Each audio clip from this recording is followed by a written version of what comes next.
Well, ladies and gentlemen, welcome back to the channel. A very beautiful Sunday yet again. Keith here from Come On The Hoops. This is your first time coming across the channel.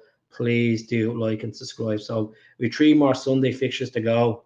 And you know what? 2 out of 2 so far. 6 points, top of the league.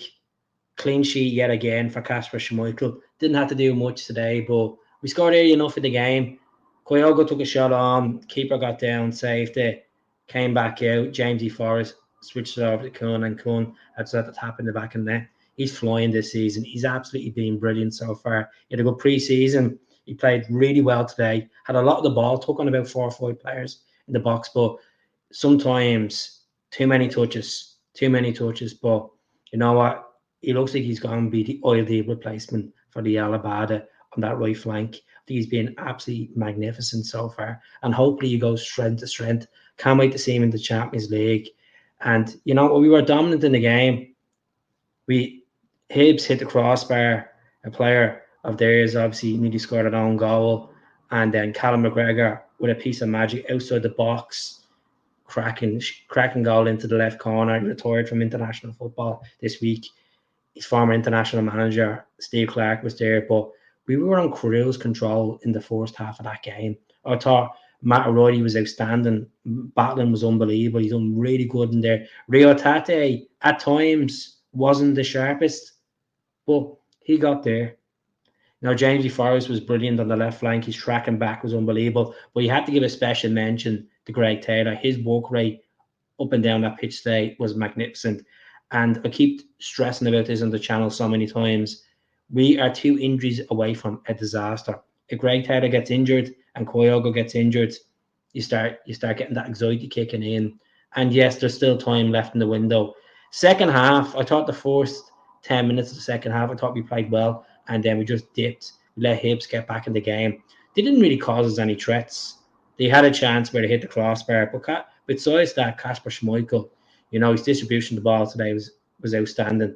You know, there was stages in the game where Carter Vickers did get sussed out at times, looked a bit flaky, and the same with Scales as well, looked a bit flaky. So my concern is I think we definitely need to get another centre back, especially going into European football. Yes, Scalesy was good last season and he fought well, but considering all the players that rotated around him, but definitely need another centre back. There was a bit of anxiety kicking in when KYOGO went down with the injury. Obviously, he came off. He showed us, you know, it's still in that touch and go, and we've seen how bad his shoulder injury can be over the last 3 years. So Mikey Johnson came on from, and Mikey Johnson went in for a header, and then obviously got busted up with the keeper. Look, it was a clash. The keeper didn't intentionally mean at the end of the day. He was going in to save the ball, and then Mikey Johnson got a busted nose, and then it was a concussion substitute where Odin Holm came on for the final 4 minutes of the game. But it was good to see Days and Maeda come back in the fold. Good to see Ralston come back on as well. I know he played last week, came on as a sub and scored. You know, Alistair Johnson was outstanding up the right flank as well today. Or just as a collective, it looked like it was never in doubt.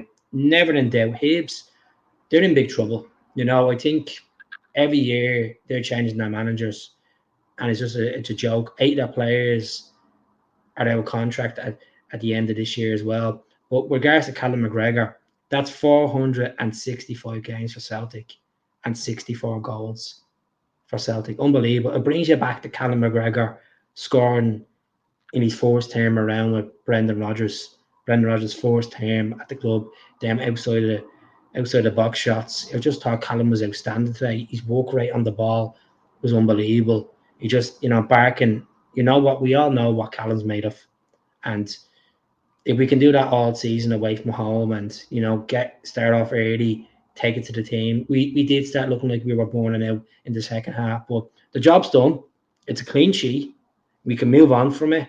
We can focus on Hibs next week at Celtic Park, and hopefully we can actually beat them by, you know, 4 or 5 goals this time around. They were there. Callum took a shot on the second half. It was a deflected shot, hit the post. We should have had more goals. Should have been 4 or 5. But it's 3 points. It wasn't the most scrappiest game of football. We got in there, done a job in the first half, and the defensive side in the second half paid off. And, you know, every goal counts, every point counts at the end of the day. maximum points today, Easter Road. It's a place that we didn't get much results over the last 10 years. But back-to-back results at Easter Road, and hopefully we'll keep it going. So let us know who your man of the match was. I think out straight, it's either between Callum McGregor, Ray Taylor, and Nicholas Cunn. I thought Nicholas Cunn was good. I thought Bernardo, came on, won a couple of tackles, but he's just getting them back in the gist of the Celtic shirt and getting back in the gist of play. Getting minutes under the belt. But let us know what you think of the game, and do subscribe to the channel. Hail, hail! Speak to us all soon. Up the Celts.